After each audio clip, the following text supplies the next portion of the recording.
Hey everyone. So I wanted to make this video for a while, but there's this new card game coming out called Union Arena. So technically it has already debuted in Japan, but it is coming over to the West. It is getting an English translation.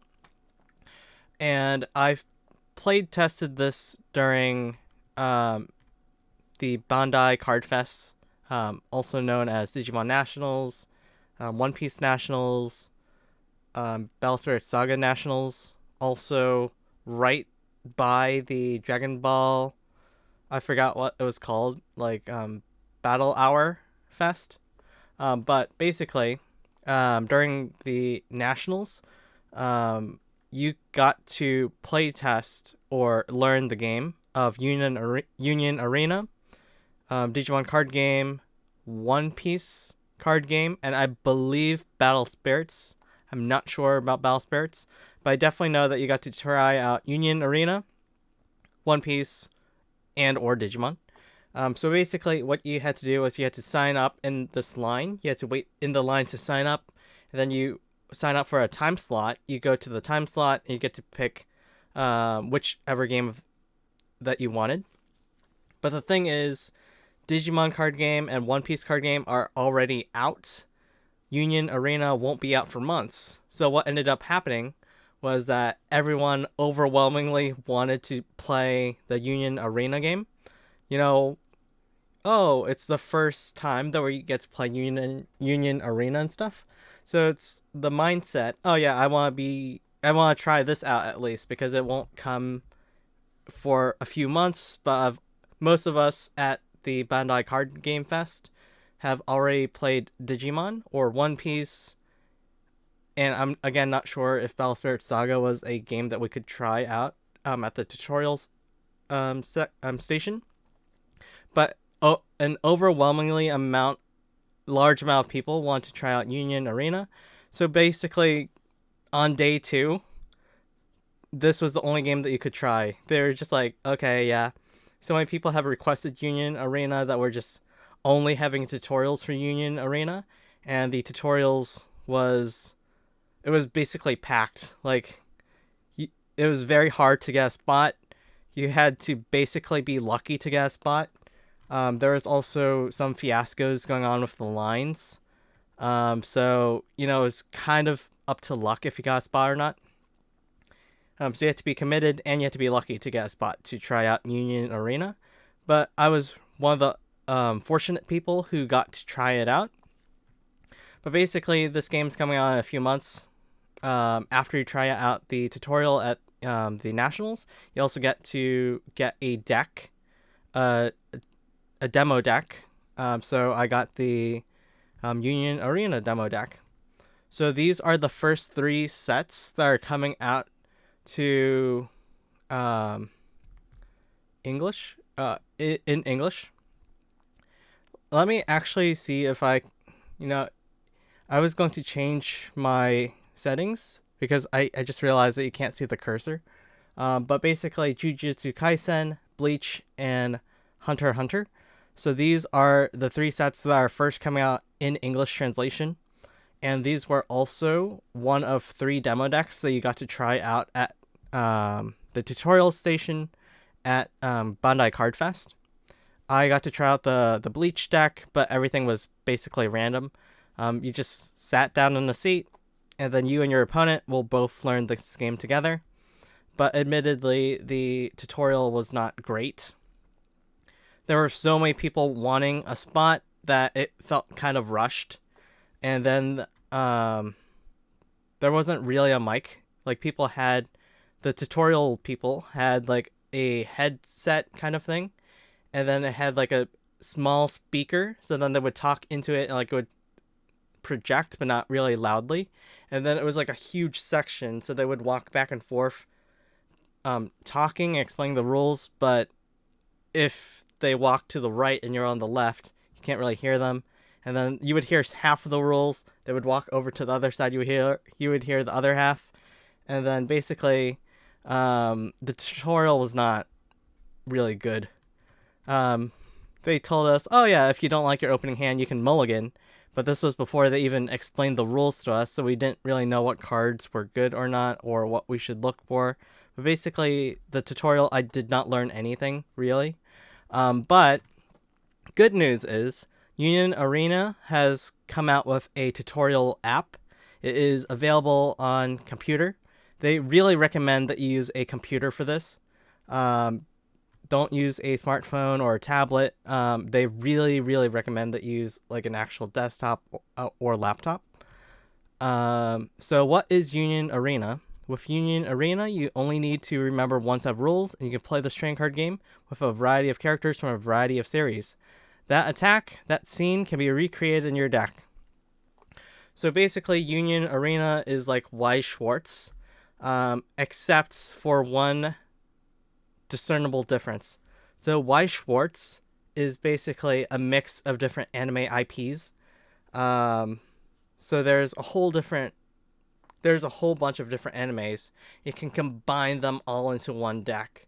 So you can use characters from Anime 1, combine it with some characters from Anime 2, combine that with some anime characters from Anime 3. So basically you can mix and match animes together. For Union Arena, IPs stay separate.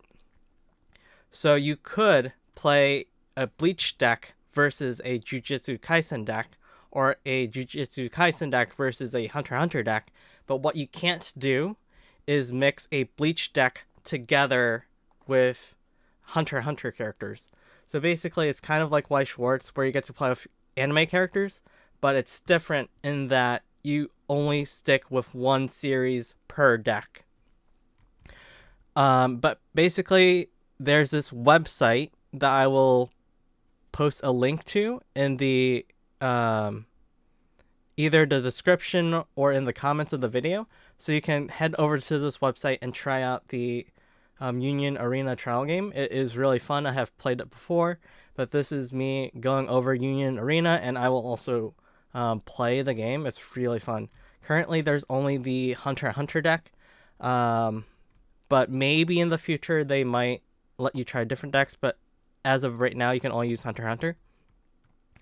So Bleach Thousand Year Blood War is basically Bleach after the hiatus. It's basically the newest story arc of Bleach, Hunter, and then Jujutsu Kaisen.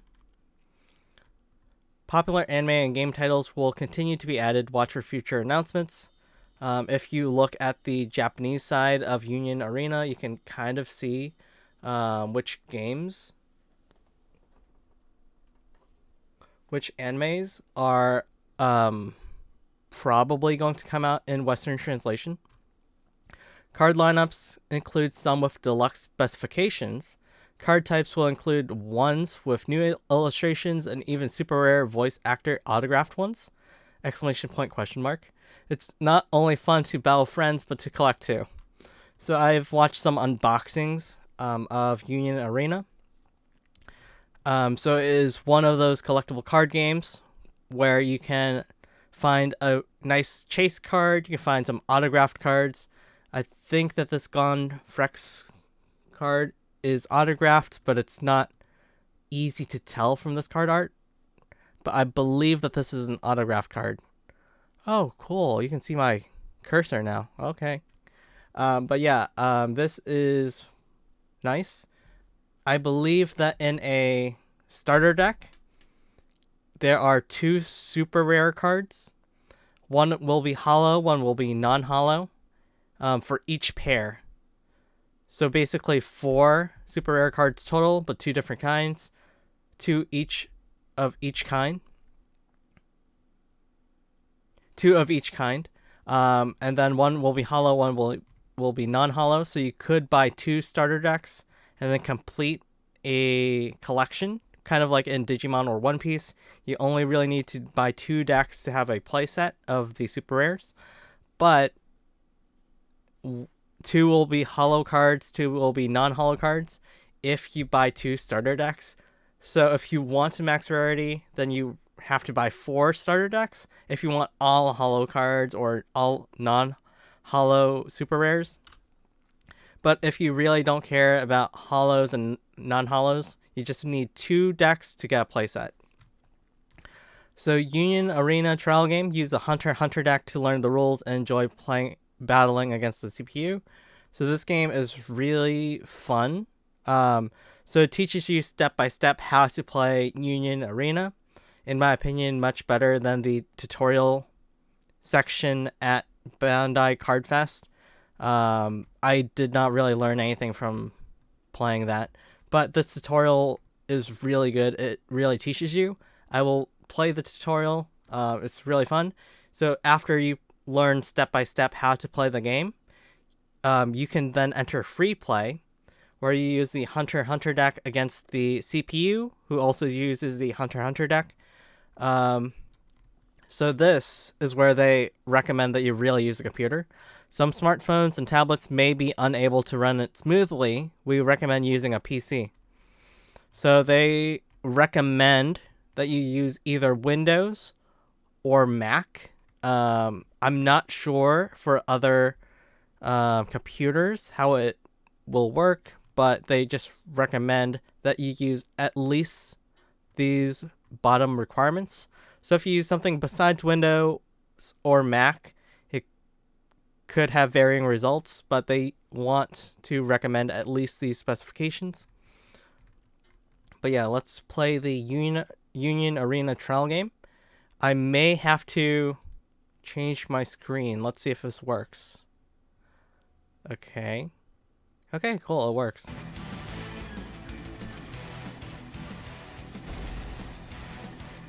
So it did save my progress. So if you play this on your browser, I would assume that it has some cookies or something, so it saves your progress. So if this is your first time playing, I'm just going to turn the volume down a bit. So if this is your first time playing, then you will only have tutorial chapter 1 unlocked. Everything else will be grayed out.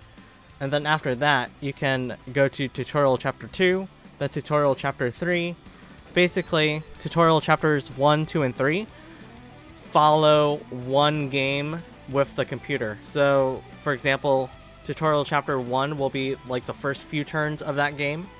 Then that game will continue, but in tutorial chapter 2, where they teach you more interactions. And then in tutorial chapter 3, that will be you learning everything that you need to know for you to be able to enter free battle, and they could just play against the computer over and over again for fun.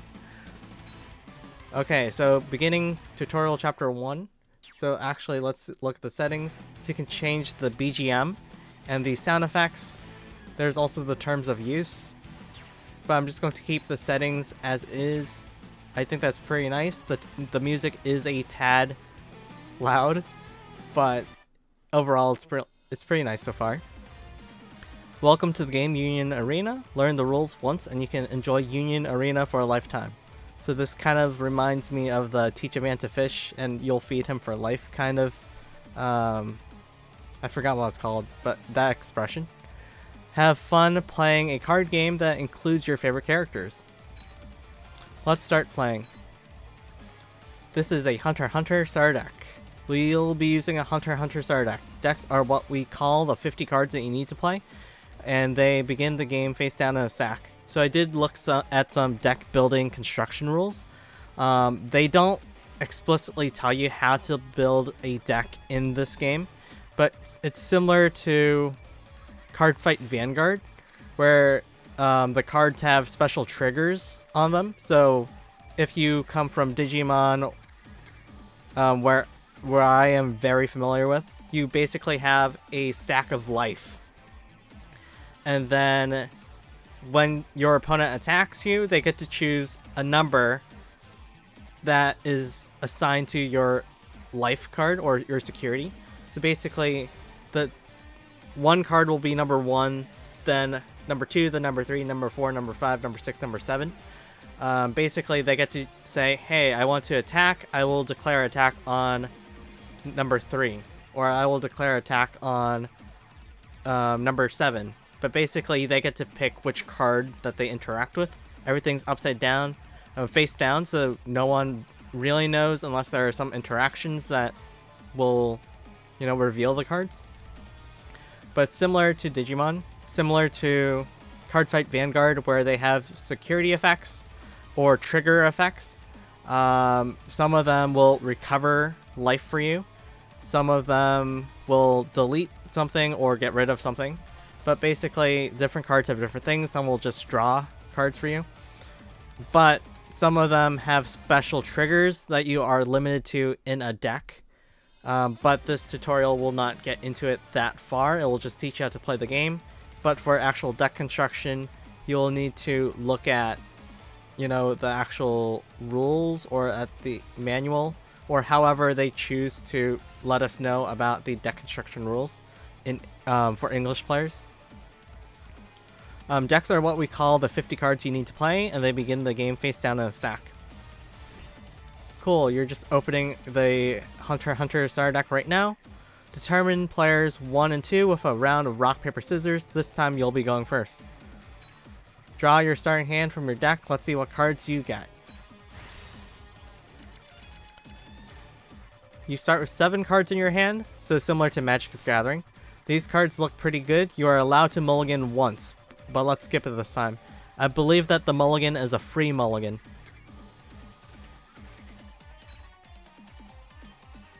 Now take 7 cards from your deck and place them face down into your life area without looking at them. So this is your life pile.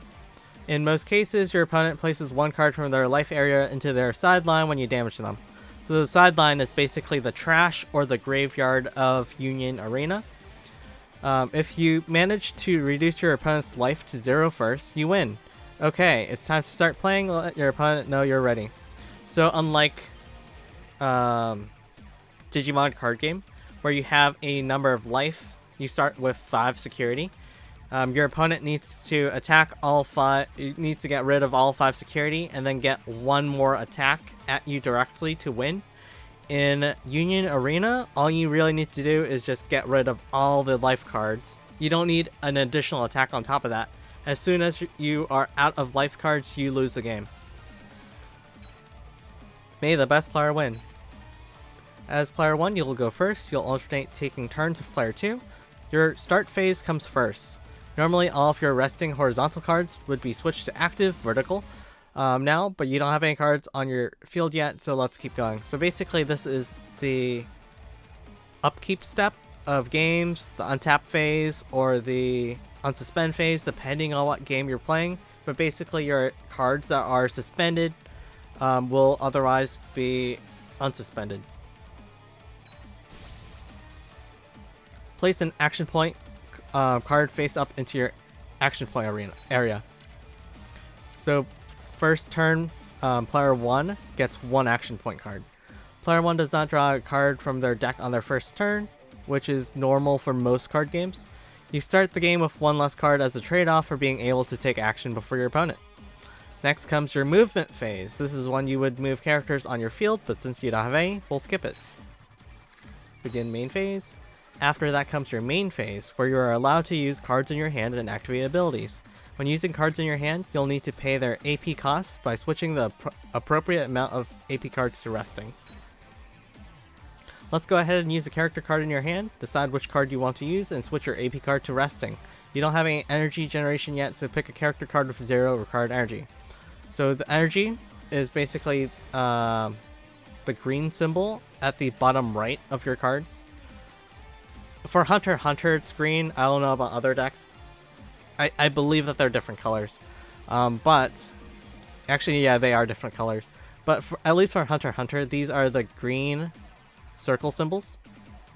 You can play cards when you have enough energy regeneration icons to meet their required energy. So basically, as long as you have enough energy, you can play the card. And then different cards require different amount of AP points. Most cards require 1 AP point, but you can see this Hisoka at the bottom right. It requires 2 AP points. So basically, once you have at least 6 energy cards, so in your energy zone you have at least 6 of these green circles, or effects that will increase your energy generation, so then you have at least 6. Then you can play Hisoka, but then playing Hisoka would cost you to suspend 2 of your AP points.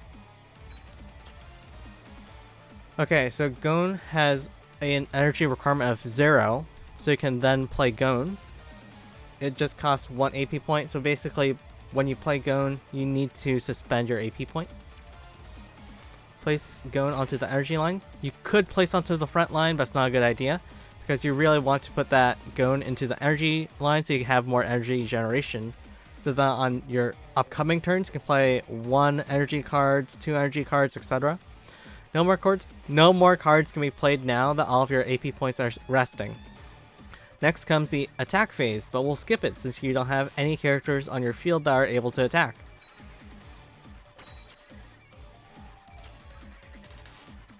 After the attack phase, you enter the end phase, switch all the cards on your field to active with the exception of AP cards.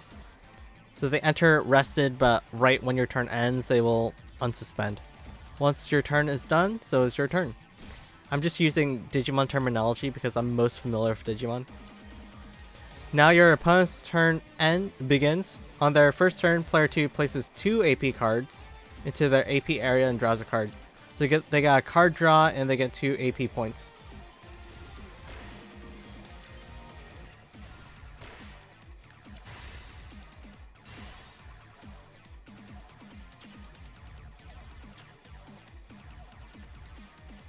It looks like your opponent also played a character. It's time for you to take your second turn. If you have any resting cards on your field, switch them all to active during your start phase. This turn you can take that AP card you switched to resting last turn and switch it to active. So I guess it's like resting and active how they translate unsuspend and suspend in Japanese, or not really translate, how it's called in Japanese. After that, place 1 additional AP card into your AP area. So basically unsuspend and then place another AP card in. Player 1 gets 2 AP cards to work with on their second turn. Finally, it's time for you to draw a card. Ooh, Killua Zodic is very, very good. We don't want your opponent getting ahead of you. Play that Leorio in your hand onto your energy line. So they have 2 energies. I want to get more energies so that I can play stronger cards. So Leorio goes to the energy line. Leorio has 2 energy generation while it's in your energy line, as designated by the 2 energy symbols. But you will have to return another card on your field to your hand. So return Gon. So this is basically like a tap land for Magic. Or like, no, a bounce land. Next you have a Whale Island site card in your hand. Let's play that to your energy line so it can generate energy too.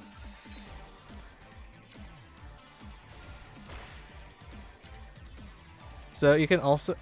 Actually no, for the tutorial I don't think that you can look at these cards. Okay. No more cards can be used now that all of your AP cards are resting. Start your attack phase. Once again, you don't have any characters able to attack on your field, so we'll skip past it. End phase, and then they will unsuspend.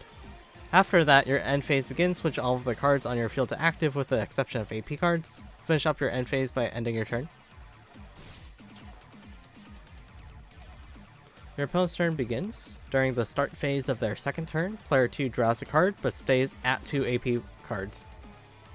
So really important to note, you typically gain 1 AP point every turn, but because on the second player's turn 1, they got to draw a card and get 2 AP points, they thought that was fair to balance it, so then on their second turn, they will stick at just 2 AP cards.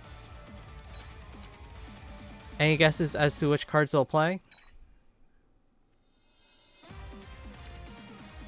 Looks like they were in trouble and drew another card. Once each turn, you can pay 1 AP to draw an additional card after your first draw if you wish. Take an extra draw when your hand is looking a bit weak.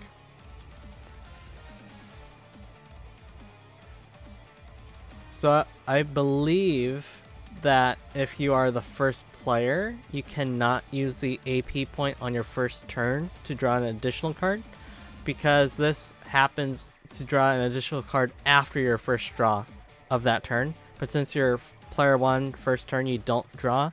I believe that you can't use the AP card to draw, but I'm not fully certain of this.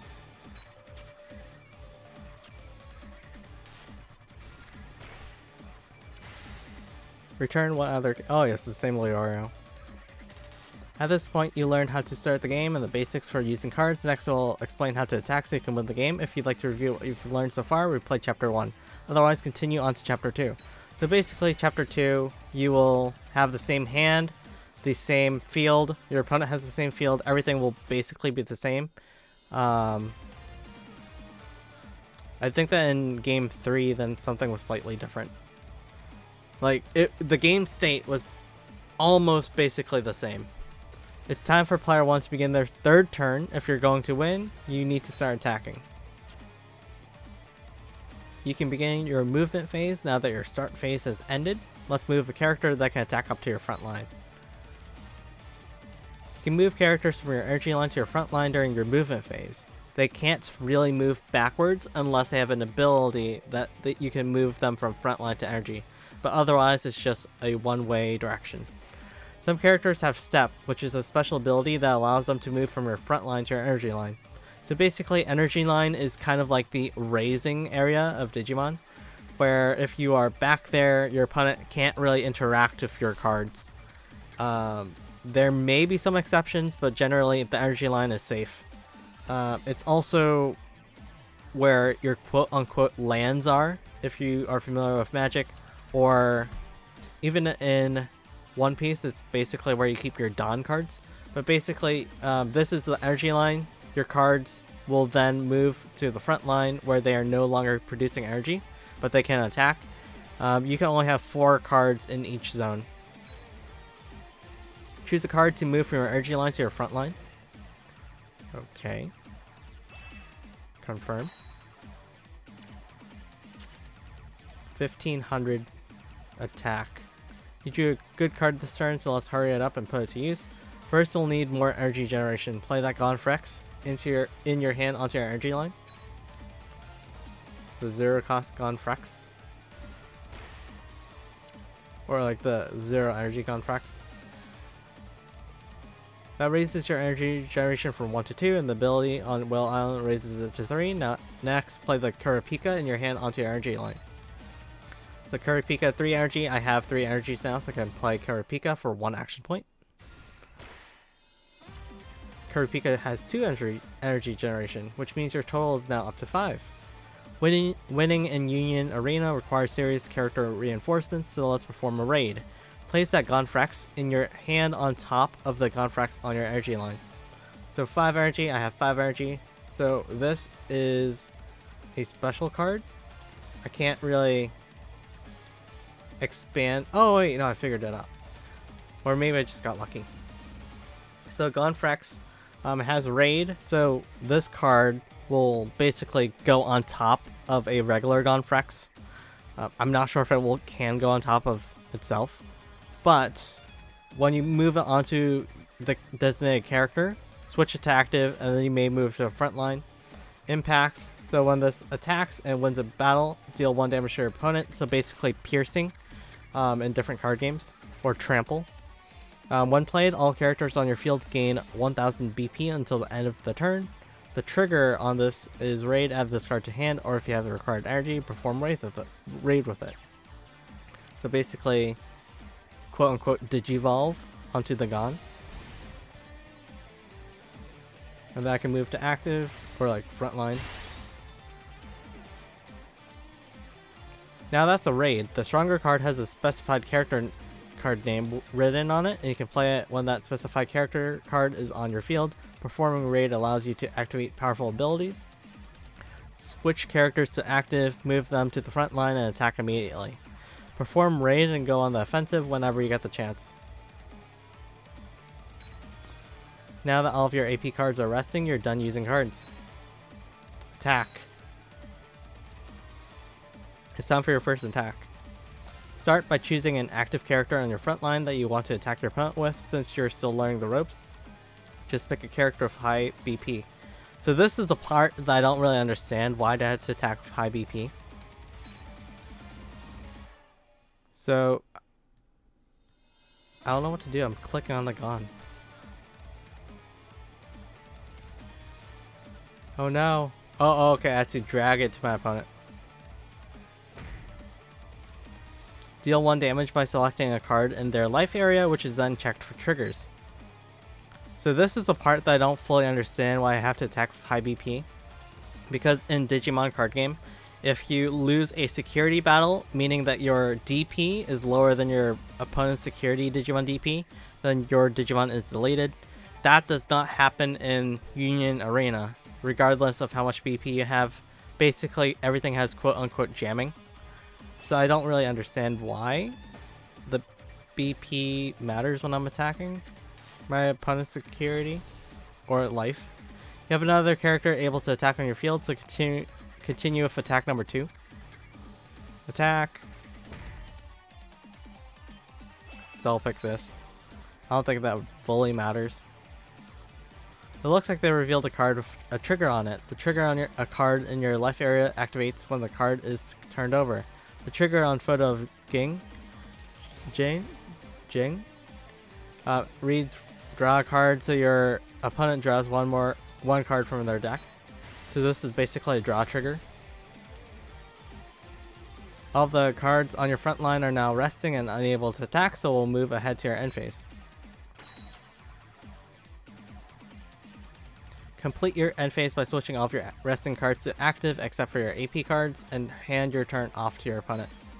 Player 2 begins the start phase of their third turn. They add an additional AP card and draw a card.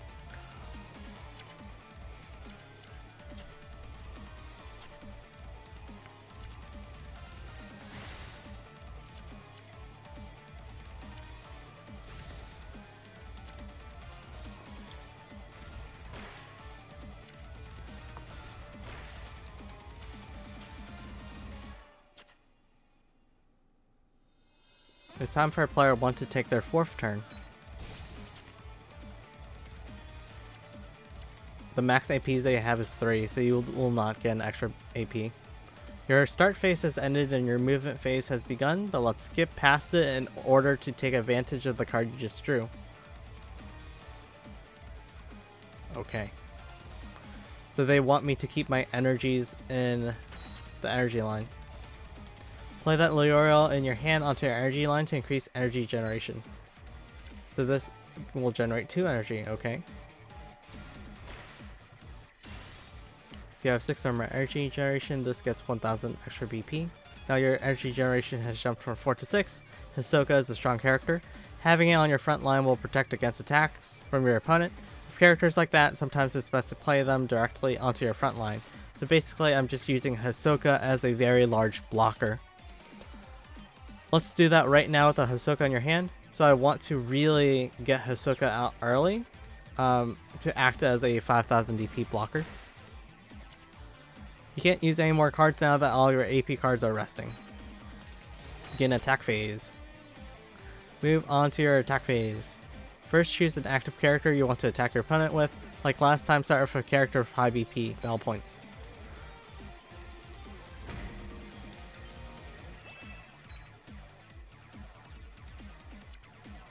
Netero, 2500 BP. I'm now just going to start only read the things that really matter.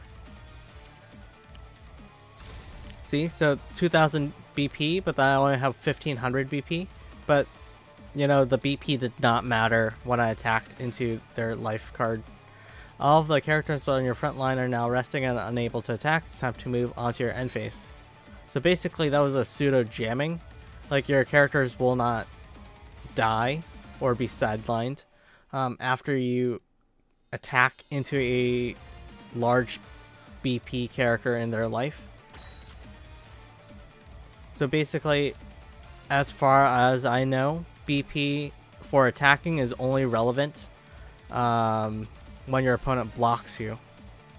During your end phase, switch all of the cards on your field to active, with the exception of AP cards that end your turn.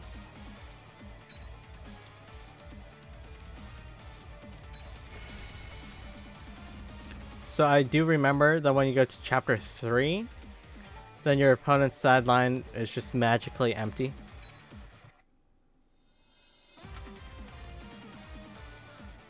So it's almost like you're playing the same game, but it's not. It's not the same game state exactly, but functionally it's the same. Alright, let's see if you can win this. Your opponent is beginning their 4th turn. Since player 2 already has 3 AP cards, they start by drawing a card without adding any additional AP cards. It's weird how they said that for this turn, but they didn't say it in like the last game about me having 3 AP cards.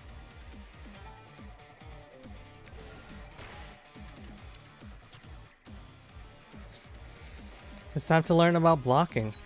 When your opponent attacks, you can choose an active character on your front line to block with. This lane of the game, it might be more effective to block using characters with low BP.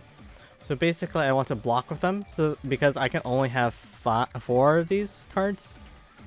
So by blocking, I can chump block and make more space for more characters.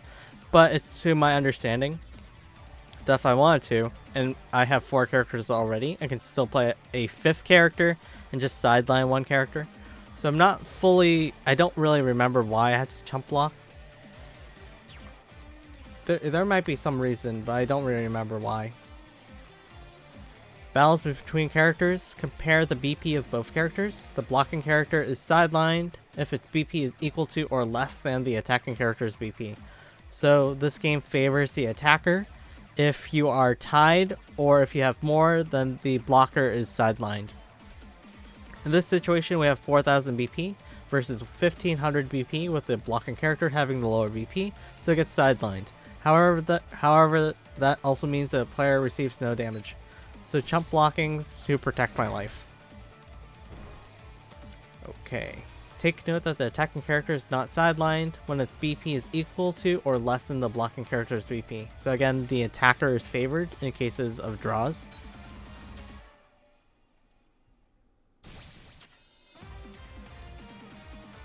On to turn 5, starting with player 1. This turn might be your chance to win. So they say that I might have lethal.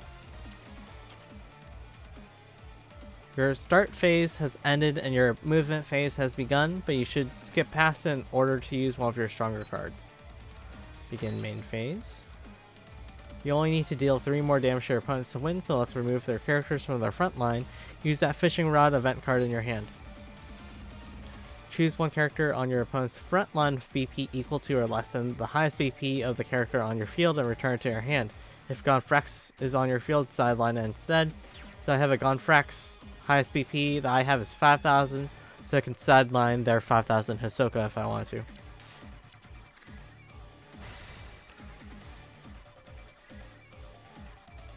The ability on Fishing Rod tells you to choose a character on your opponent's front line and return to hand, but because I have Gonfrex, I will sideline instead.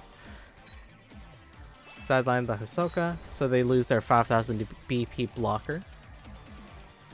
Your opponent still has 1 character remaining. Let's sideline it too. Play that Killua Zoldyck in your hand onto the front line. So Killua is very good. So basically, when played, choose up to 1 character on your opponent's front line with BP equal to or less than the highest BP of the other characters on your field and sideline it. So I have up to 5000 as my highest.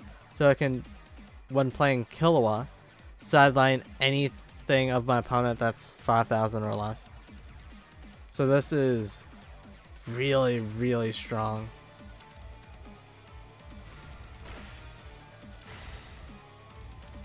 So you just remove that Leorio.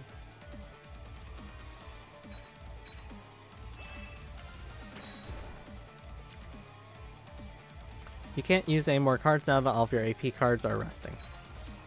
Attack. Kogek. It's time to start your attack phase. First, choose an active character you want to attack your opponent with. Like last time, start with a character with high BP battle points. So they never really explain why I should attack with high BP characters. So like, I just don't fully understand why. Check out Hisoka. His powerful damage 2 ability can deal 2 damage to your opponent. So basically this will get rid of 2 life cards. Since your opponent has no characters able to block in their front line, that 2 damage is almost guaranteed. It says almost, which suggests that there are some cards in this game that can have interactions on your opponent's turn. But because they have 3 AP points resting, they can't really attack. Or they can't really interact. So I can damage 2 cards. Let's get rid of 1 and 2.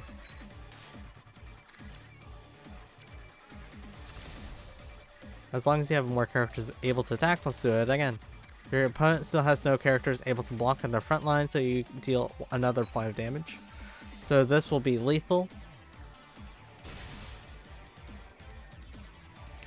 Choose the last card, so as soon as this is removed, I will win the game. There is no additional attack needed after all life cards are gone. Your opponent has no more cards left in their life area. Victory is yours. Congratulations.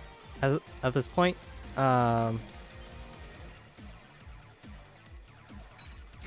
okay, so I have all the necessary rules that I need to at least be able to play a game, but they never really explain why I need high BP when I'm attacking and why it's preferred that I start with a high BP card to attack. But basically this is I think the starter deck for Hunter x Hunter. So I think that this is the actual starter deck that you will get when you purchase it, the physical one. So in this game, each card has a limitation of 4 for deck construction, ignoring the trigger cards that are special. But you can have 4 copies of each unique card. So there's 4 of these 0-cost golems. And then there's 2 of these 3-cost golems, or like 3 energy golems. Then 2 of these raid 5 energy golems. So as long as you don't have more than 4 of the same unique card, you can still use cards with the same name but are different. So this is different from Pokemon, where you can only play 4 cards of the same name. But as long as they are different cards, they can still play them in this.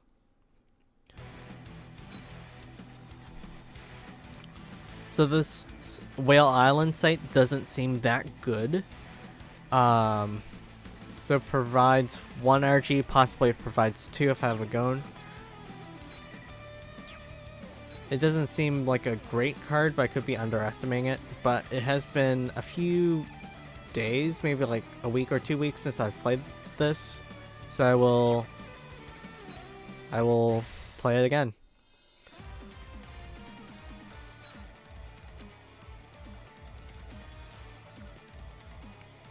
Let me think. So I have 2 of these 0-cost cards. This seems okay, so we'll keep this hand.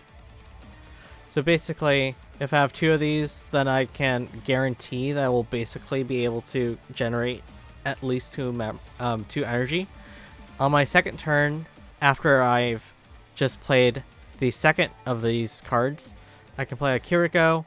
When played, draw a card. When played, will occur in regardless of which line you play the card in. So this seems good. What? Oh no, I hit the wrong button. I thought this asked me if I want to keep my hand, so I did yes. I didn't realize that. Okay, that's a little disappointing, but I can work with this. I'll take an extra draw. I kind of was disappointed I missed what happened, but I will take the extra draw. Why not? Oh my god! I'm a fool. Oh no. I'm so disappointed in myself. Oh no. It's not looking good. It is not looking good. I have messed up badly. Oh no.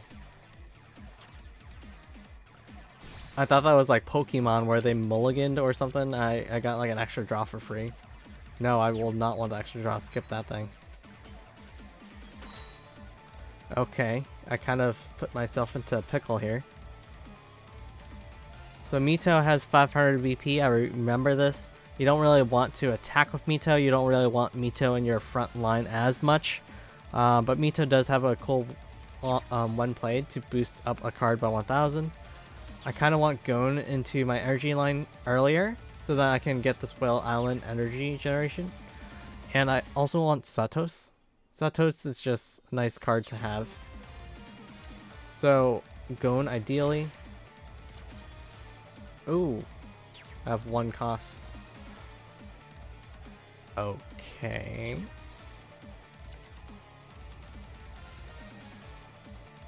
Okay.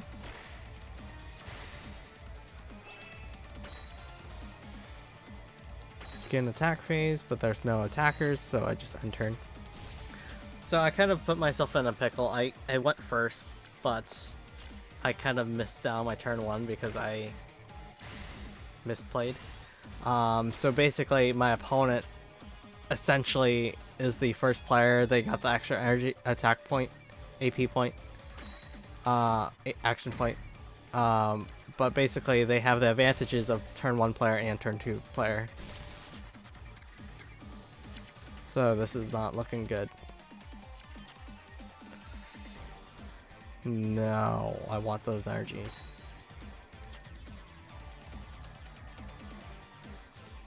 No.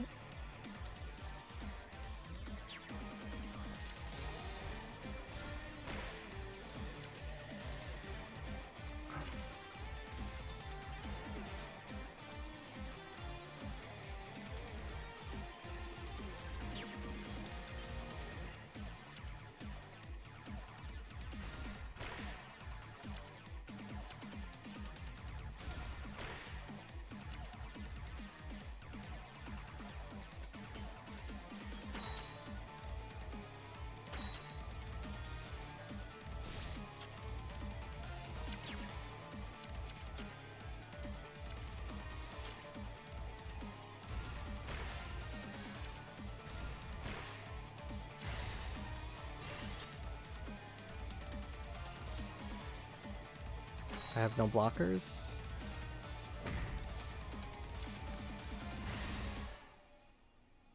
This does not matter. This is a really good trigger, but all my characters are in the back. So even with the 3000 BP buff, I have no blockers. Okay. Oh, cool.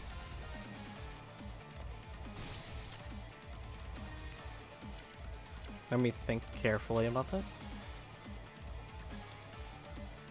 Okay, I kind of want to move both Gons out.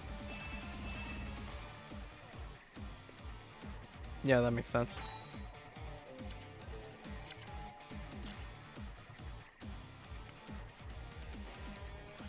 Okay, that's a neat card. So I think that I should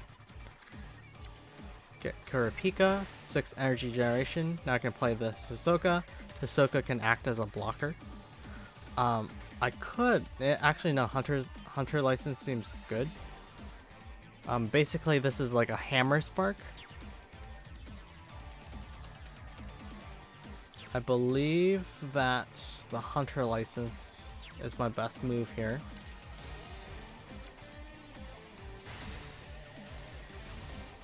What? Oh, okay. I was like surprised. I thought that it didn't count itself, and I was like, oh man.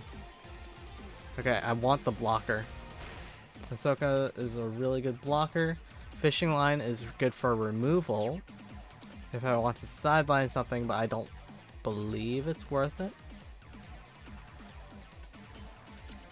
Yeah, there's nothing that I really want to sideline. This character gains...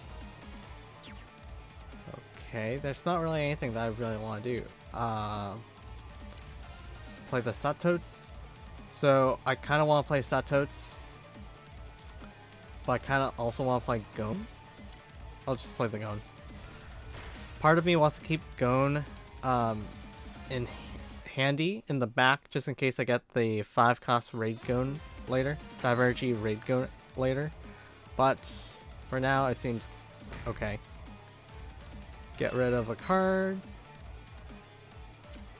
There's a Gon, adds to hand. Attack with this Gon.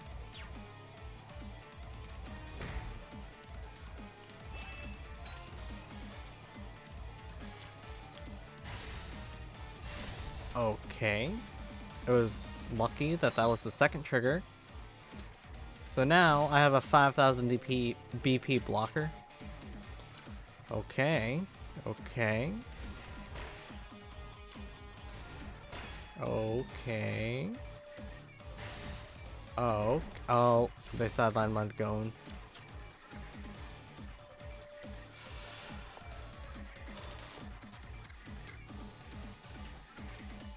This is a predicament. So if I block with this Gon, I will lose my Gon. But I kind of want to keep Hisoka for this Leorio. So I believe that what I should do is not block. Let me think. Yes. Don't block.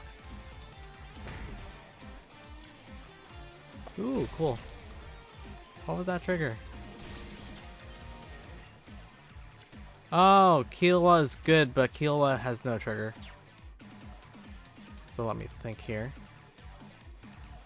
I don't really need the energies, really.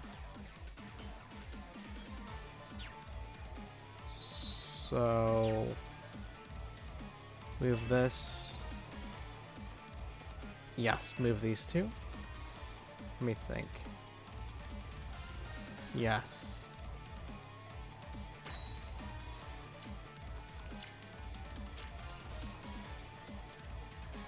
So first, I think that I should sideline that Leorio. If I sideline the Leorio, then I can get a bunch of free attacks in.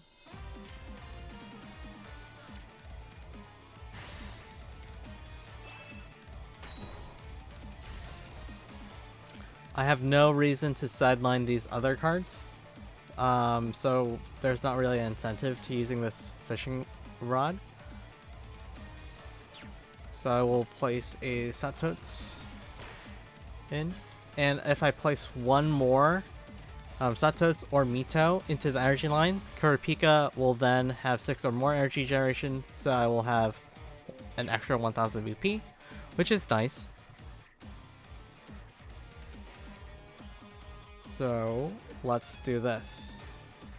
Mito played will give me an extra energy, which will increase Kurapika by 1000 BP.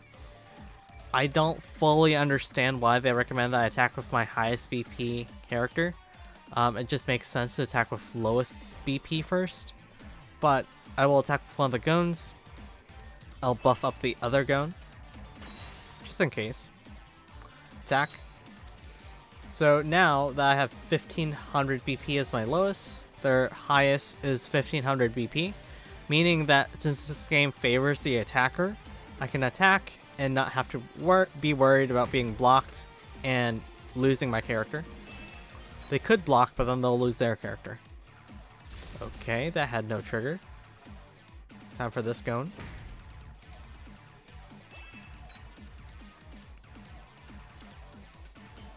That had no trigger. Okay, I'm starting to suspect that. Okay. Oh, this has the quote-unquote piercing. So impact, so if I win, I can deal 1 damage to opponent. If I deal direct damage, then I will deal 2 damage. So either they take 2 damage or they block and they reduce damage by 1. So they chose 2 damage. In this game, you don't really feel bad about attacking because they will just turn to active at the end of your turn, so you will have your blockers back. Okay, that had trigger. Okay, it was really fortunate for me that that was the last trigger. So they had a 4500 BP blocker, but it was after I already got my attacks in. Okay. Oh my god. It's a fishing line. That was basically the only target that I could target was a Gonfrax.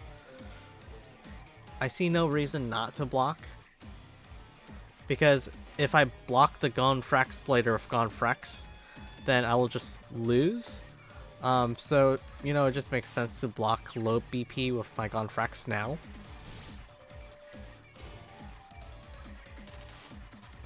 Oh, they don't lose, even if they don't... Oh, okay. Wait. Oh, okay. Don't block?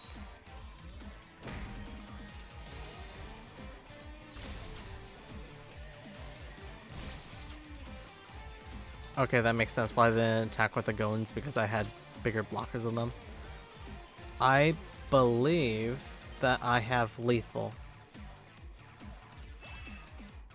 Actually, let's look at this another row. What does this? If this character is active, I produce 1 extra energy. Okay. Confirm. I might as well get an extra attacker. I do not believe that I need one, but you know, just in case. I had the skip extra draw. Well, on this turn, the extra draw could, you know, do something. It doesn't really matter. Sideline a Gon, because why not? But because Hisoka has the equivalent of piercing, it doesn't really matter. So I have 4 attackers, so I can attack, attack, attack. They only have 3 blockers, so I have 1 extra attacker per game. But because Hisoka has impact, which is basically piercing or trample, I can get the damage in. They just chose not to block, because why would they block it? It could be a life trigger.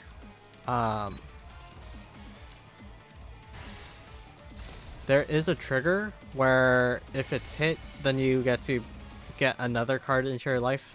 So I guess attacking with Hisoka was not the safest. Actually, no, I don't think that would have mattered. Okay, let's play again.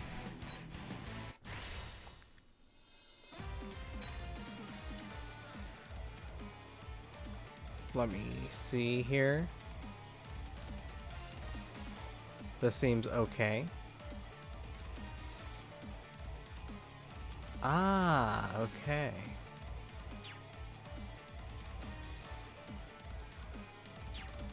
This seems like an okay hand. Yeah, I'll keep it.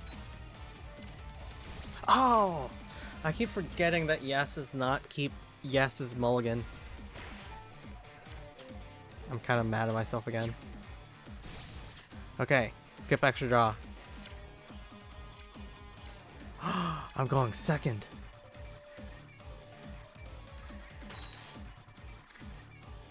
Okay, this is interesting. I'm going second. Mito, I don't really want to play. Mito is just a card that will help me with buffs later on, so it doesn't really make sense to use Mito now.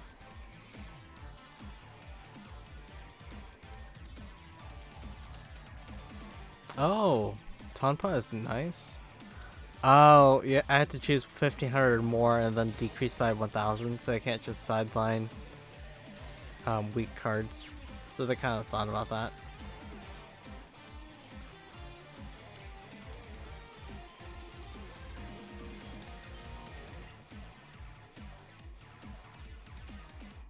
I kind of feel like Leorio is the better card to use, but I don't think that matters.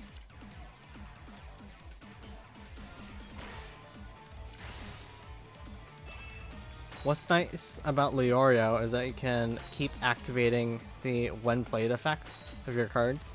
So if I use Mito, use the when played effect, and then I play out Leorio, I can bounce Mito to my hand and then play Mito back to use that when played effect again. I believe that did that in a previous game of Kiriko, or basically any when played effect that you really want to use again. No, I want my energy generation. Netero is nice. Netero will give me more energy generation. Fishing Rod. I don't really need Gon out there right now. Tonpa is nice too, so let's get Netero. When Netero is active, he will produce 2 energies. Draw a card, because card draw is nice. Kurapika, okay. Begin attack. End turn.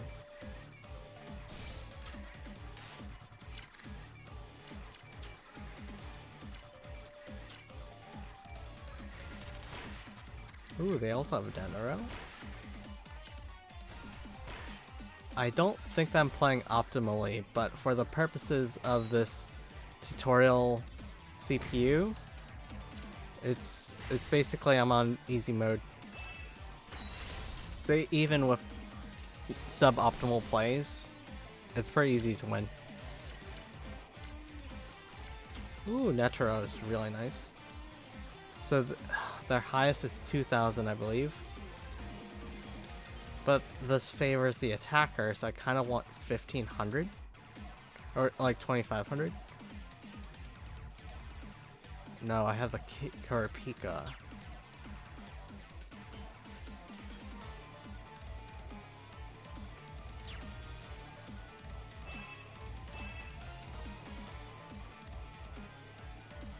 Let me think about this. Netero. 1, 2, 3. Okay.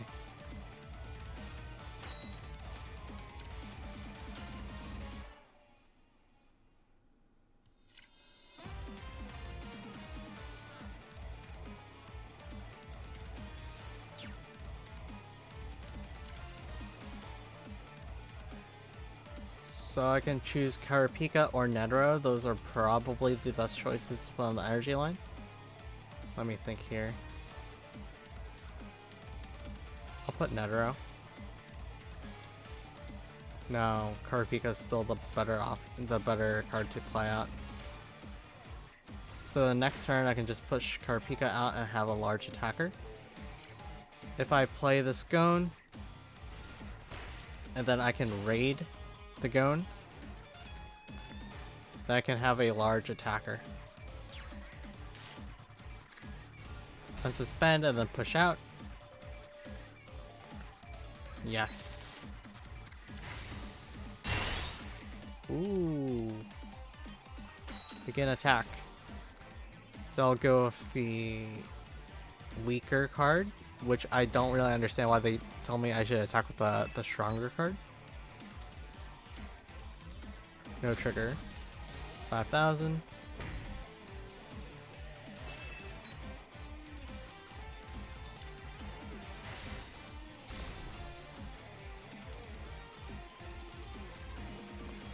Yeah, it makes no sense to block this card because it's impact 1.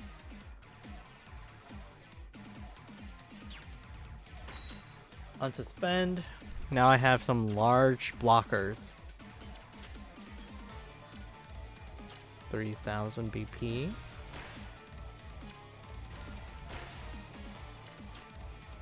So I think that the attackers don't even lose. Like, I don't think that they get sidelined at all. So it doesn't seem like if I block, I don't think that's going to get sidelined. So I guess no block.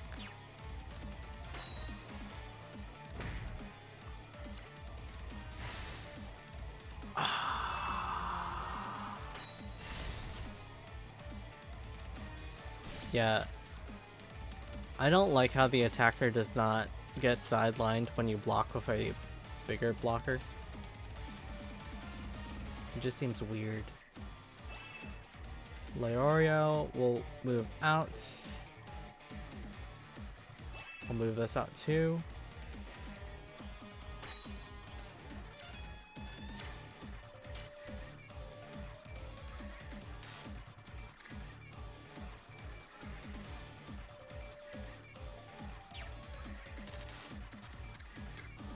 Why can I not use this? I don't know. Oh, I don't have 3 energy. Okay, that makes sense.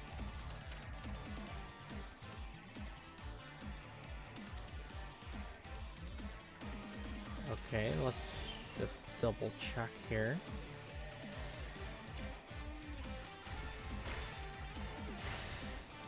$1,000 BP. So I should use on Netero or on the Kiriko because they have a 3,000 BP blocker.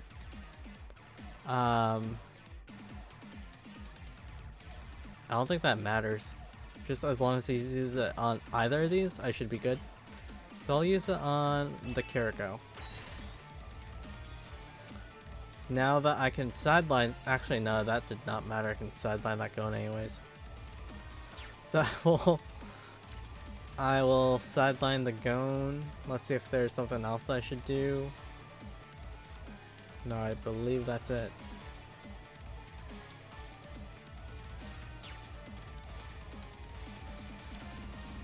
Attacker for next turn, just in case I need one.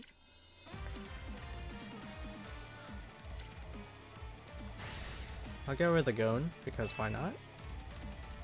Additionally, if I did not want to use the fishing rod, I could also have DP reduced it by 1000. But basically, they can't really out-block me now. Let's go with lowest BP again, because to me that makes sense.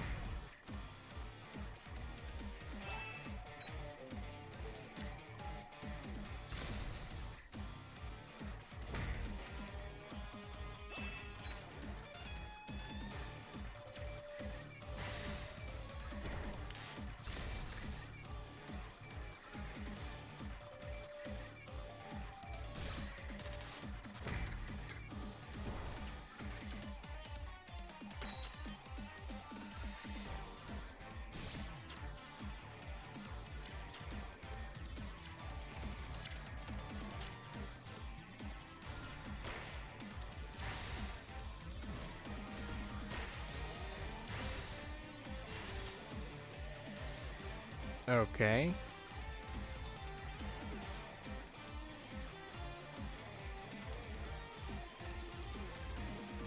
No.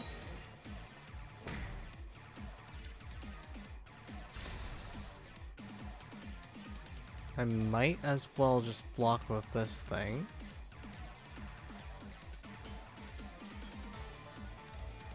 I'll block the last one if it comes to it. So then this way I can still get triggers, which may help me before I block unnecessarily.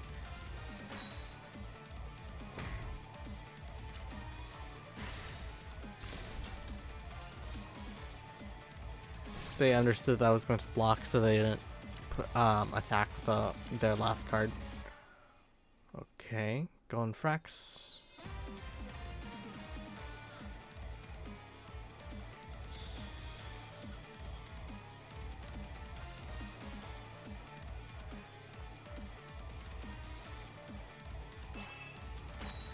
Move Netera out.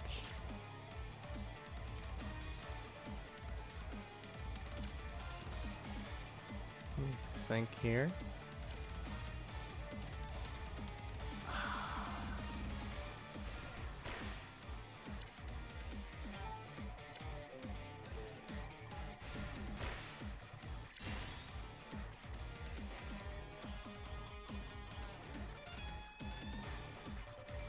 Photo Jing.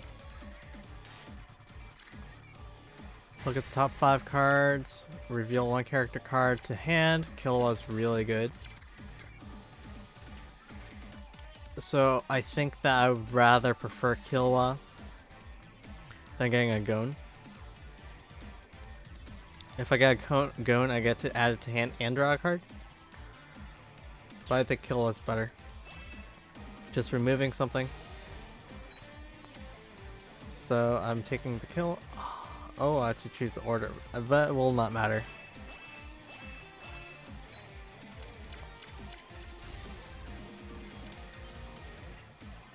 Attack phase.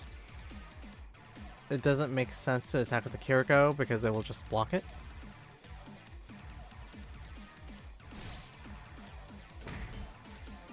Interesting. Attack. Okay.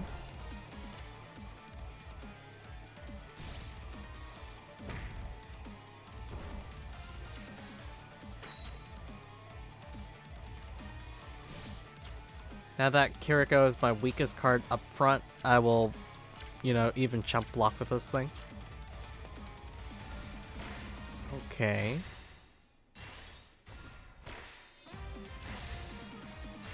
Okay, I feel like that's a good target to chump block.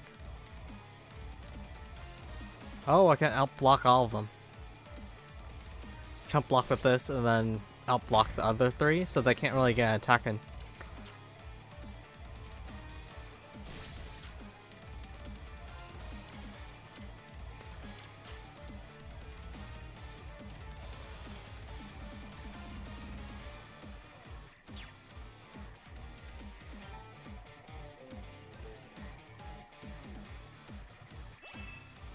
I'll move the Gon out. Killua is really good. This will just remove a card.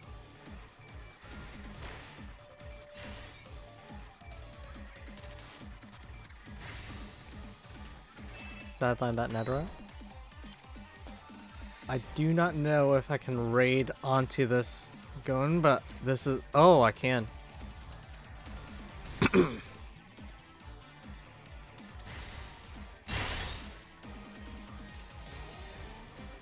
Attack phase.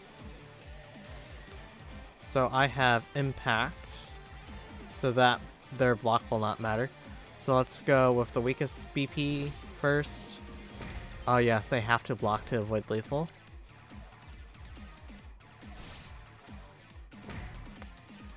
They will probably not block this, so let's see if I'm correct.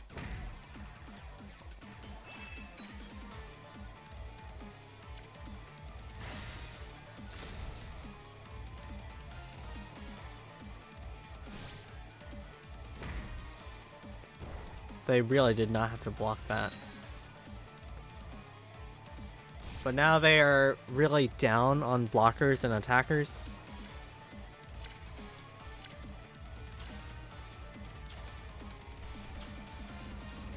They didn't even use their action points.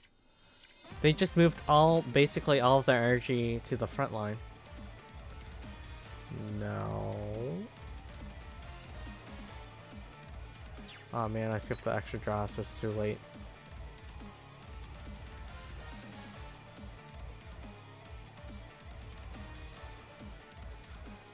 None of these characters have impact, so it doesn't really matter. Skip.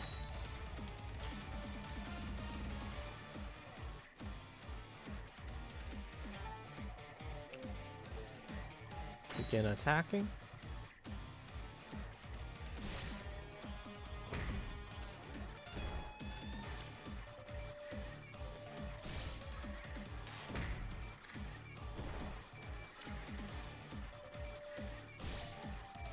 Yeah, this CPU is just like basically easy mode. Like even if you make misplays, which I feel like as a beginner I have made some suboptimal plays, but this is basically easy mode. I am basically guaranteed victory. This is a really fun game, and I am excited for the other IPs coming out. I am especially excited for the... Let me think what it's called. Idolmaster IP? Shiny Colors? Okay. Begin attack. They have no blockers, so any attack will be lethal.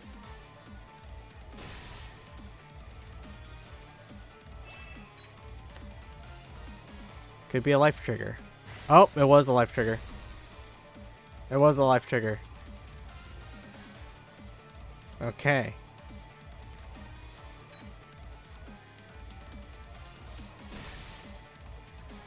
Could be another life trigger, theoretically. Nope, it was a sideline trigger.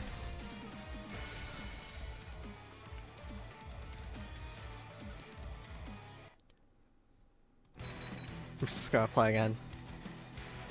I'm just gonna keep playing, honestly. I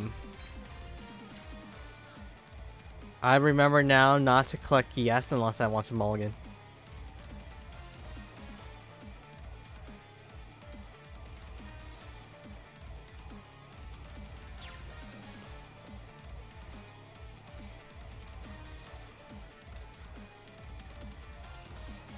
Yeah, I'll keep this hand.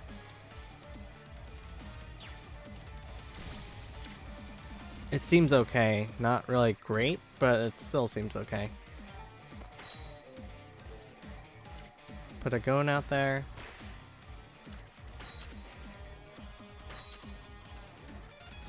I'll skip the extra draws, at least for the first few turns, because I'd rather get the energy generation. And then I will remember mid-game to turn it off, so then just in case I want extra draws, I can.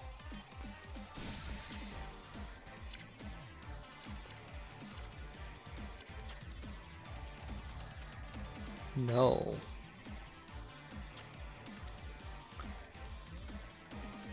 So get this going out. I think that I should have got the Sawtooths out, but it's fine. So if I kept that Gon in hand on a subsequent turn, I can play that Gon and then immediately raid over that Gon. So that was a suboptimal play, but in the long term, it probably will not matter. Did that thing target the thing in the energy line? I'm not fully sure. That's a good trigger.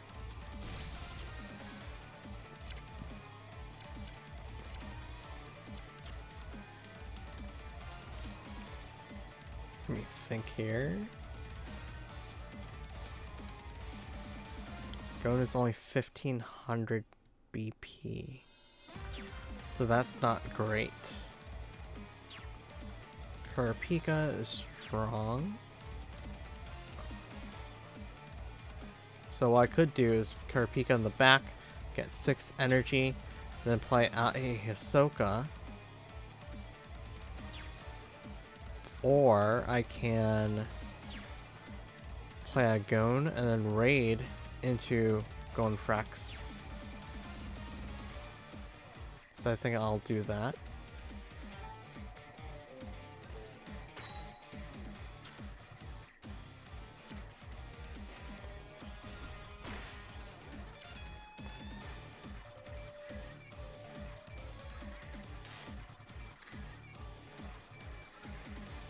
Yeah, I'll get rid of the Gonpa, the Tonpa.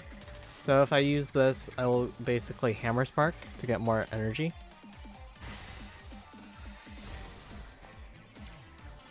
Now I will then raid.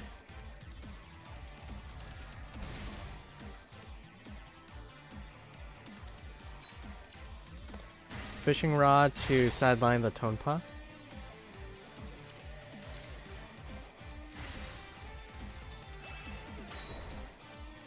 And then probably Kurapika in the back. This way I can have enough energy generation to play out the Hisoka into frontline next turn. If I get Kurapika out here. Yeah, I'll put Kurapika in the back.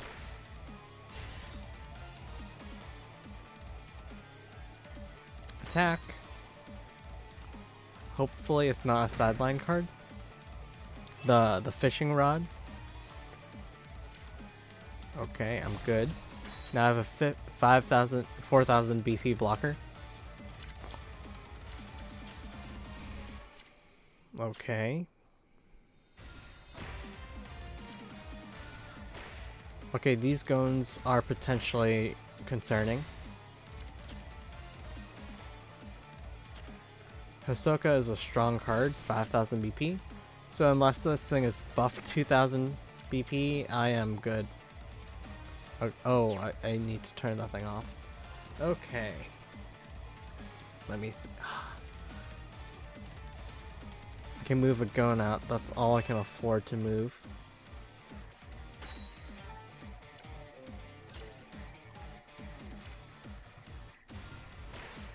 Actually, no, moving Gon out was not a great idea. What I should have done is kept Gon in the back, play this Kiriko in the front so that I have a 2,000 BP blocker.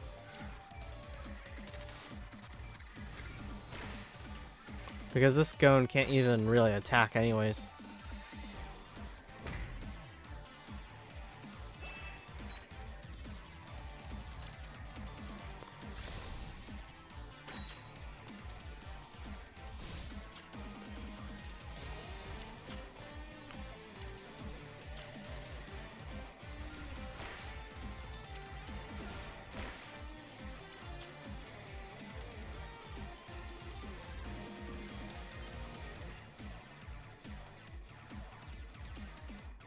Don't block.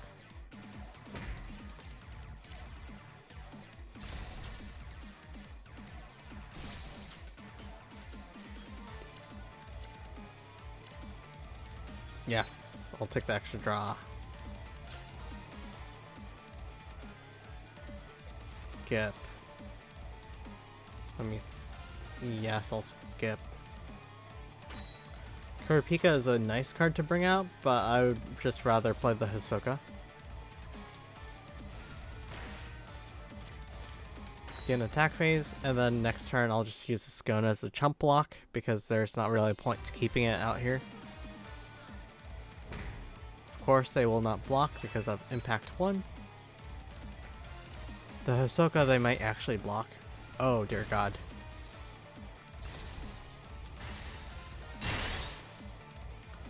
Okay, see? This is why attacking with the low BP makes more sense, because now I have this 5000 Hisoka that can still breach their defense. So, you know, I don't understand why they suggested that you should attack with high BP first. Attacking with low BP just makes more sense. Add to hand, add to hand. Okay, that's a little concerning, but it's okay. I think that I am in a very good position here. Since this game favors attacker, Hisoka can block. Even if I'm blocked, I will get rid of one card.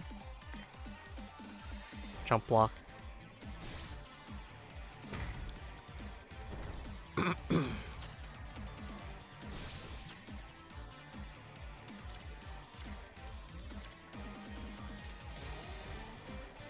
Yes, I might as well get an extra draw.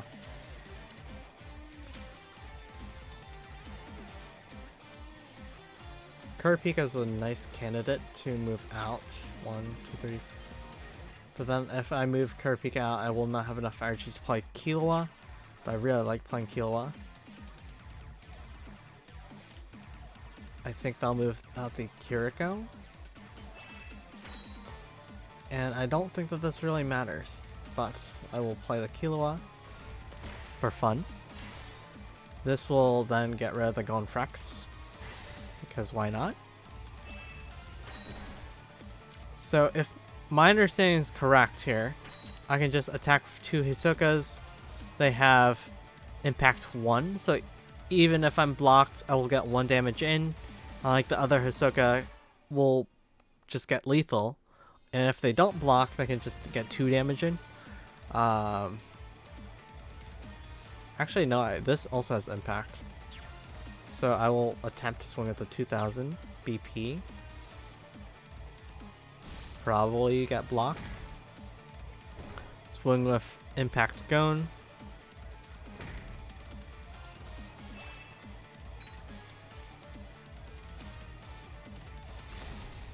Impact Hisoka. Okay.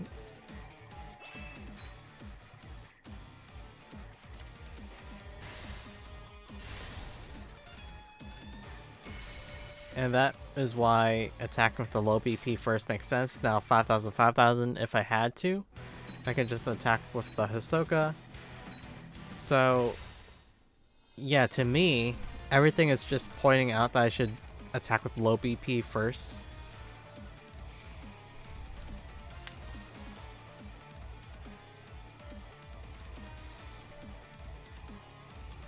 This seems good. Oh, man. I messed up again.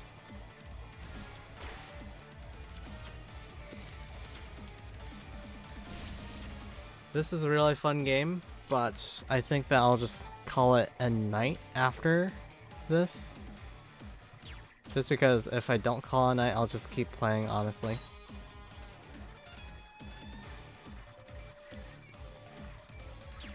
The Captain 2000, so it makes a lot of sense to play the Captain and to play Gon.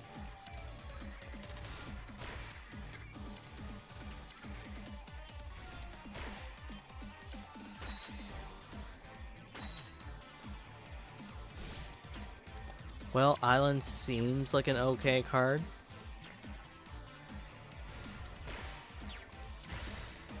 So I might as well just play Whale Island. But again, I could be underestimating this card, but it doesn't seem great to have in the deck. No.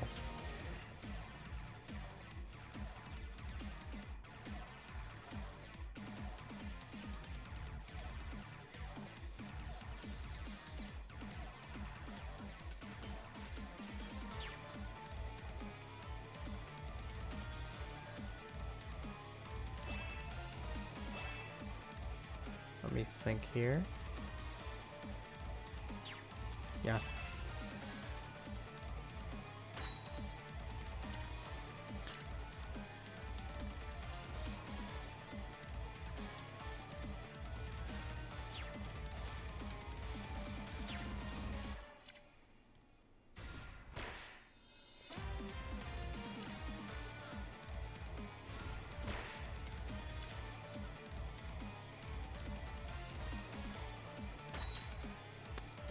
I'll attack. Choose one.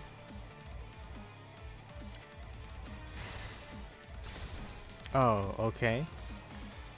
So now I know that they have the raid Gonfrex in hand. As long as when they have 5 energy, I know that they're just gonna raid.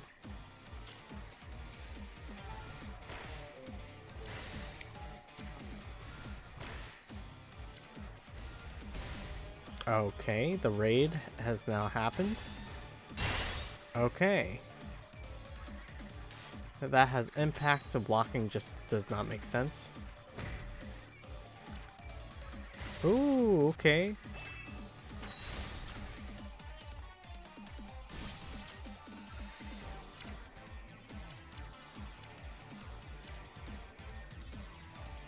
No.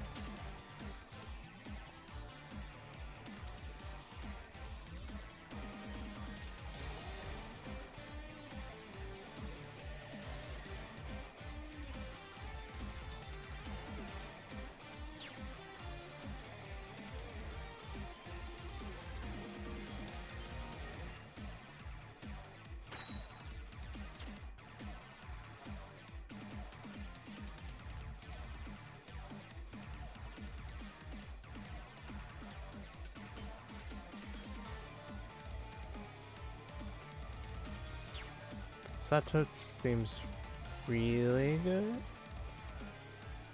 No, I have to switch it to resting to get the extra energy.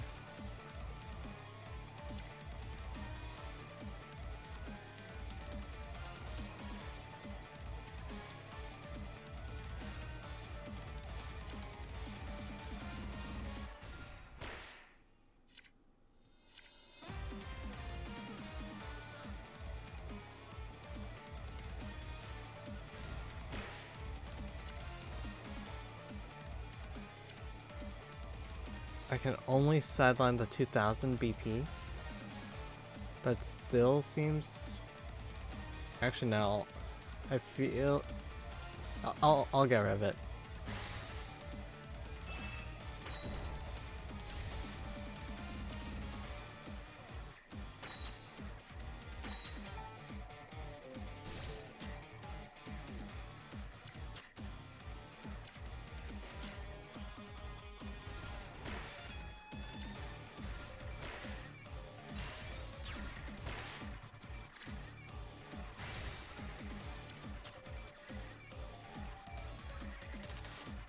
That has impact, so I will not block.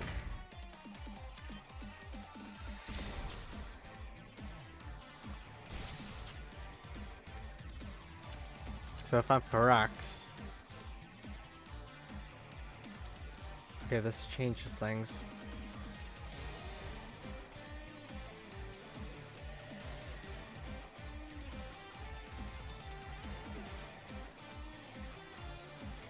Okay, I'll take the extra draw.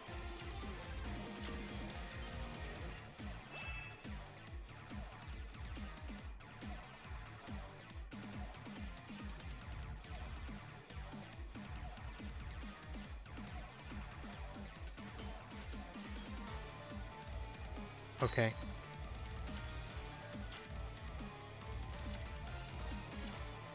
Hunter license, basically just to get another energy. Whale Island, so I have 6 energies. So I can play Hisoka now.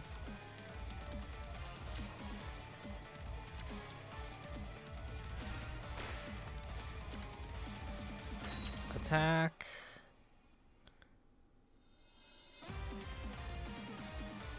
So this will be blocked by this. This will be blocked by this. I can get 1 attack in.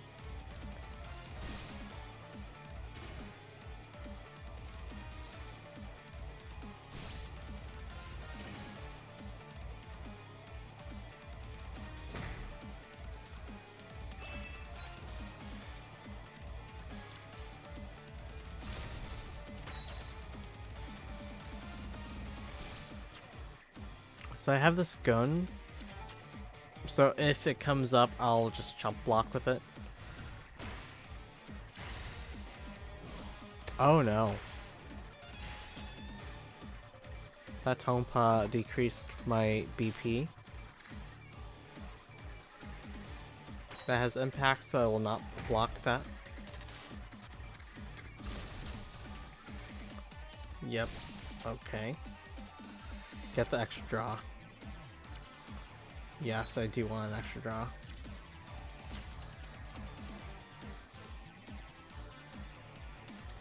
Moving them to the front line does not make sense, so I'll keep them in the back.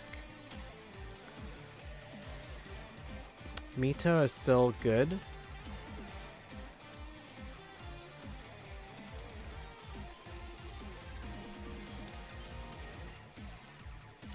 I'll use Mito.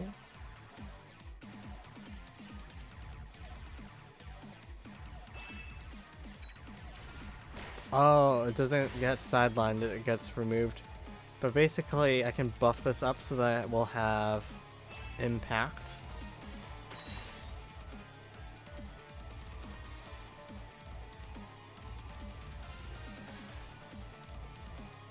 There's no point in buffing any other card up with the other Mito, so I'll just begin attack phase. This has impact, so they should not block with. They should not block this, honestly. Oh no. Oh no. So this will block that, that will block that, that will block that, so there's no more point in attacking.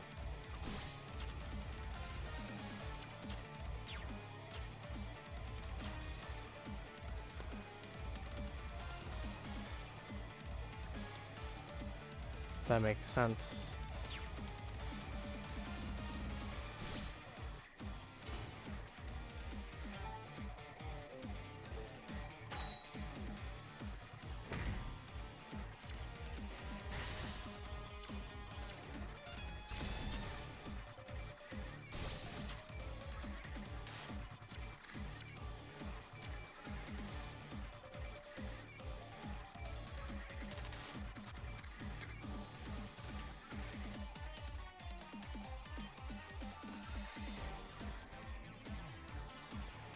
Yes. Yes, I'll take the extra draw.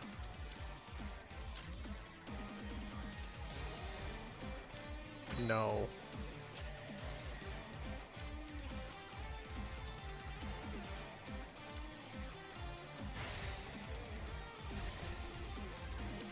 So now I will plan on playing this Mito. Getting rid of this Gonfrex in the process. Oh, actually no, I should have gotten rid of the other Mito. I'll give this 1000 BP, so then it has impact. And Killua seems like the better card to play. Get rid of this weak Gon. Sideline this 4000 BP Gon. Attack. 4000 impact.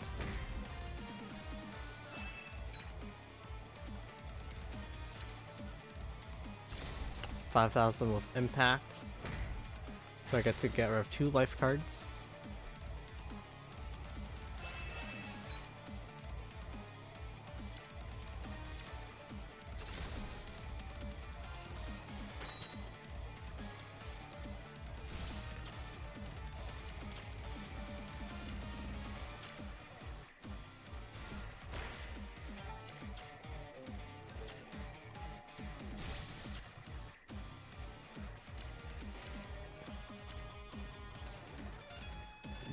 Yes.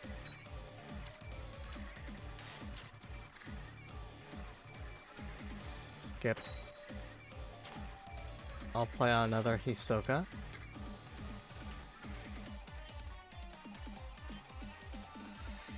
Yeah, this can't really get an attack in anyway, so I'll just get rid of that. Begin attack, so this should be lethal.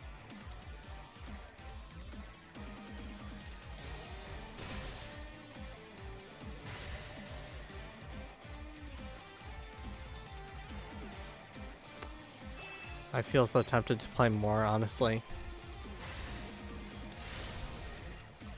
I was going to stop, but this game is so fun, honest.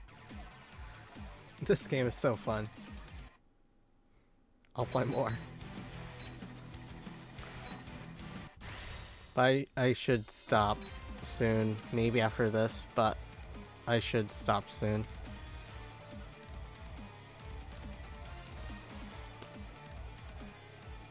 It seems okay, but it doesn't seem great. So I will mulligan.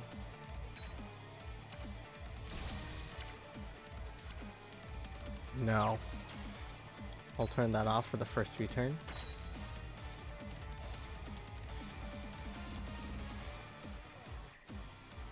Playing the captain just makes a lot of sense.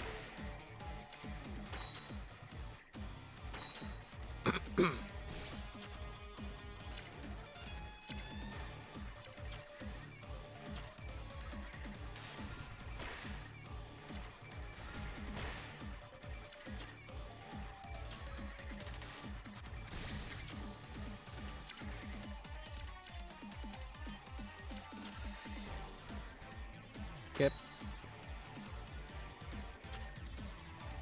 Play out this Satots actually. And then I'll play out a Kiriko in the front. Now I have a 2000 BP blocker, just in case they want to attack with their Gon. But ideally, I think that they will push out their captain. But just in case they do push out Gon.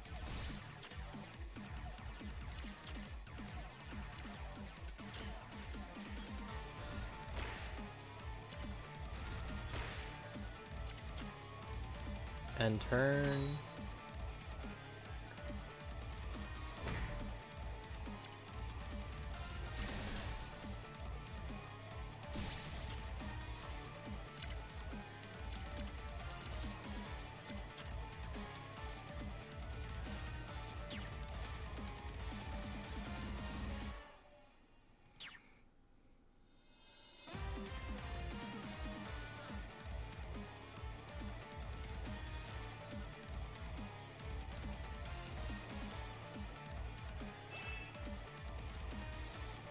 Okay.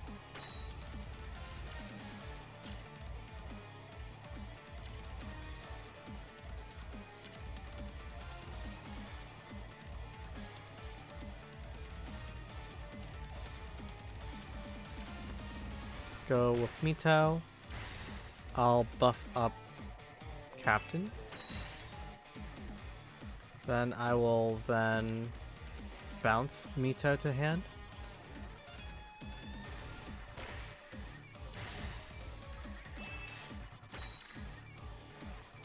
And then I will play out... Kurapika seems better. I'll play out Kurapika and... Actually no, I should have played Kurapika on the front. Yep, that was a slight misplay.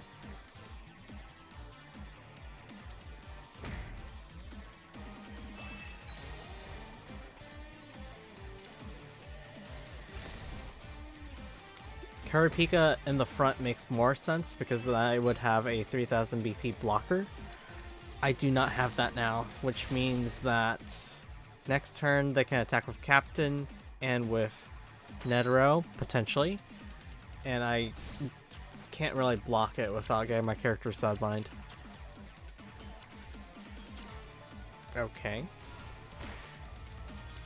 But yeah, they get one free attack in because I misplayed. Okay, they get... Yeah, 1 free attacking. Okay. Actually, no, it did not matter. Because that kept us now 3,000. So, I got lucky.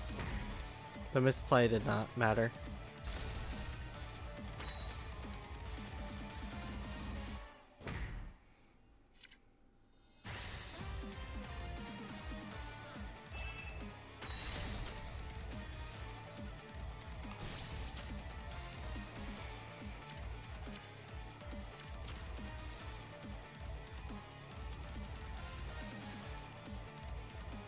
Kurapika to the front seems good.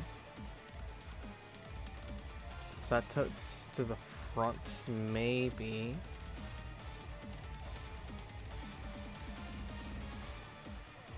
No. Kurapika to the front. Leorio. Now I have 5 energy. I'll just play out this Gon. And then I'll raid.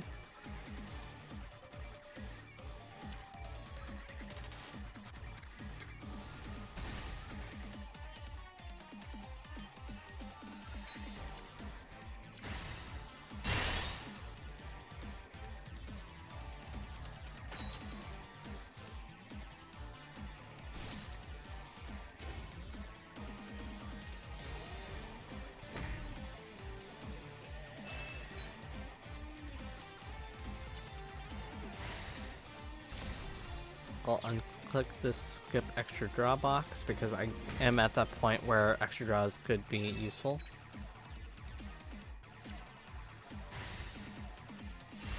Oh dear God.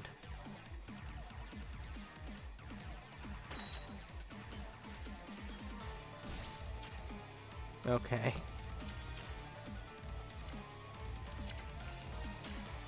Block. Block. Oh, okay.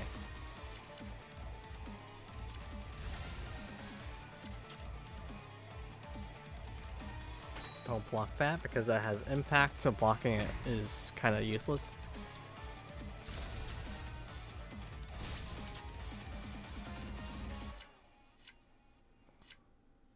Yes, I kind of need more cards. That doesn't really help me. 3,000 BP.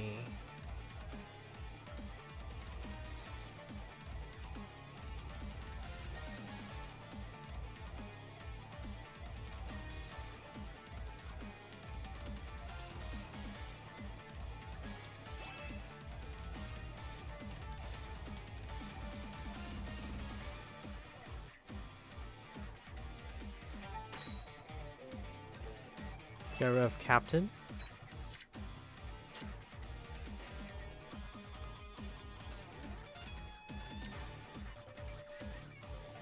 So I believe that what I first should do... Actually, no. I'll get Leorio for extra energy. I can buff one of these up, but which one is worth buffing? So Gonfrax will just get an attack in. Leorio I can buff so that it will not be blocked by Gonfrax, so I can get another attack in. Or Kurapika. Kurapika will just get the BP buff anyways because I'll have 6 energy. So it seems like I should buff up Leorio. Yes.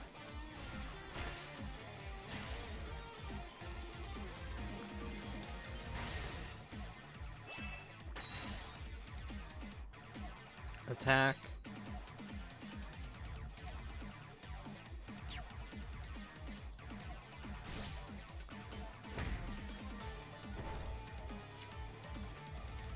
Okay. They're just chump blocking me.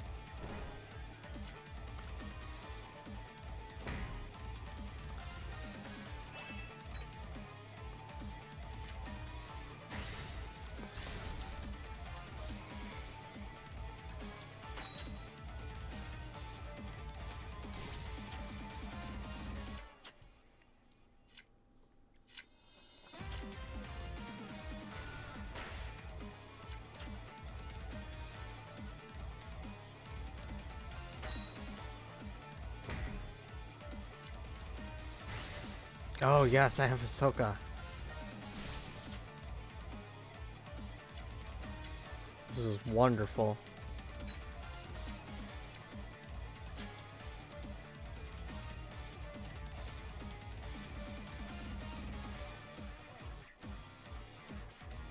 Skip. Because I need the energy to play Ahsoka.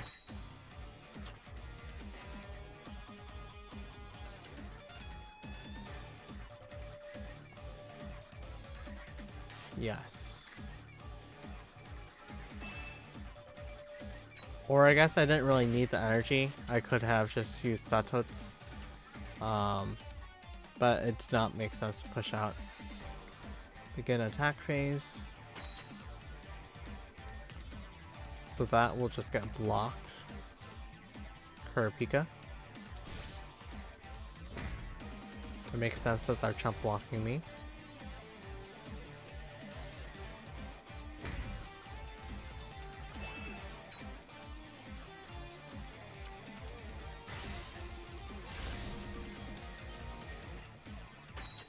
If all goes well, I will have lethal on the next turn.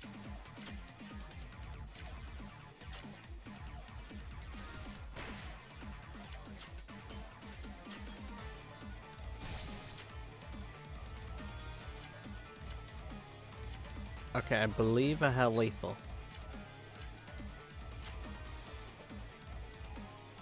No.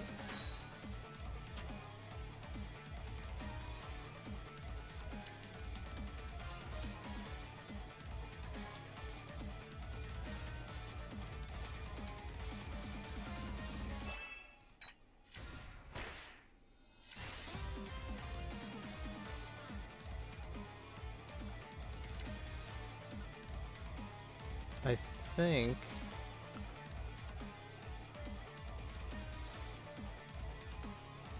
I mean, I should have lethal, so I should be good anyways. The safe play here would just be to play Mito and then buff up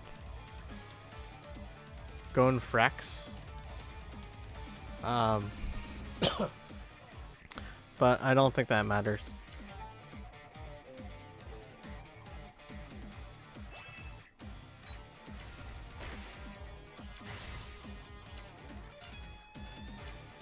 Okay. Attack. Impact. So whether they block or not, I can just get a damage in.